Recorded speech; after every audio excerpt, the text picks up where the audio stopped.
Assalamualaikum warahmatullahi wabarakatuh. Perkenalkan, nama saya Khairul Rizal Mahdar dengan NIM 2002-1050-2001 dari Telkom C. Di sini saya akan menjawab soal ujian tengah semester pendidikan kewarganegaraan.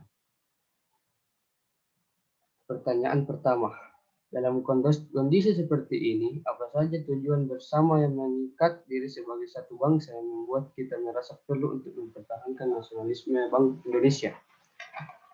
Dalam kondisi seperti ini, atau seperti sekarang, yang bertujuan sebagai mengikat suatu bangsa yang membuat kita merasa perlu untuk mempertahankan nasionalisme, yaitu seperti sekarang sedang terjadinya penyebaran virus corona atau COVID-19. Sehingga sebagai masyarakat, kita harus mengikuti protokol kesehatan dan harus mempertahankan rasa nasionalisme.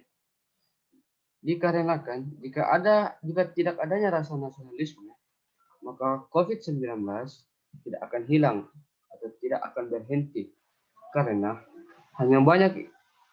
banyak yang tidak mematuhi protokol kesehatan dan tidak melakukan vaksin. Dan keinginan untuk menjadi negara yang merdeka, berdaulat dan saling adil dan makmur, sehingga cita-cita ini dapat dibentuk melalui nasionalisme sebagai wujud cita-cita bangsa dan negara. Selanjutnya soal nomor 2 yaitu nilai-nilai apakah yang dapat mendukung terciptanya tujuan bersama.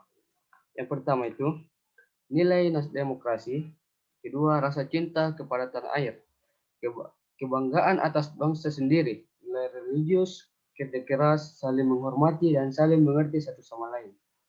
Dengan sikap-sikap tersebut dapat menjunjung atau mendukung terciptanya tujuan bersama.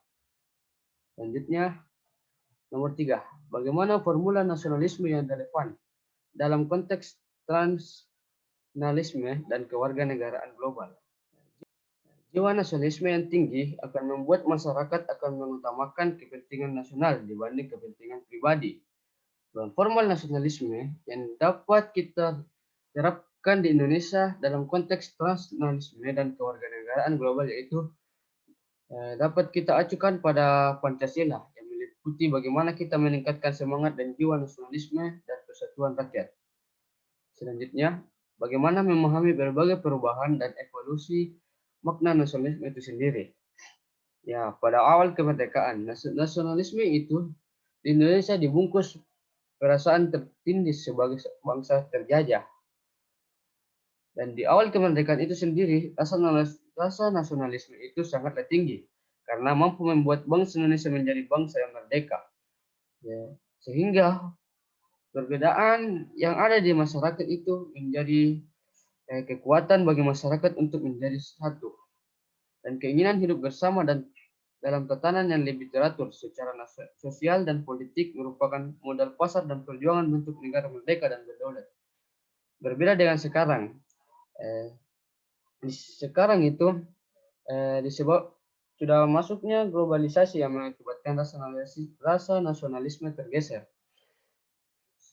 Sehingga masyarakat lebih mengutamakan budaya lokal atau budaya lokal sudah masuk ke budaya kita, sehingga budaya kita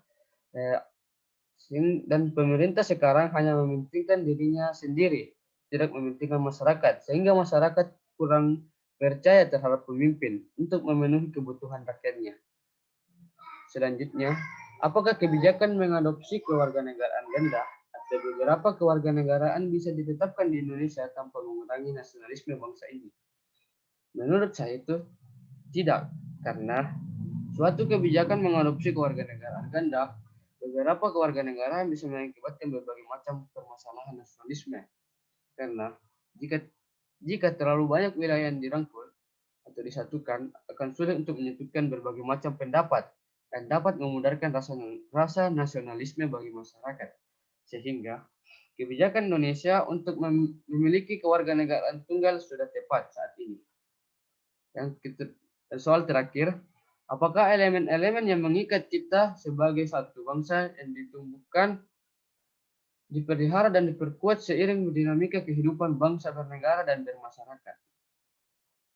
saya mengambil dalam sikap toleransi, di mana itu sikap toleransi sangat dibutuhkan untuk memperkuat dan menumbuhkan bangsa Indonesia, karena bangsa Indonesia merupakan bangsa yang memiliki keanekaragaman yang sangat melimpah, seperti suku, ras, budaya, dan bahasa.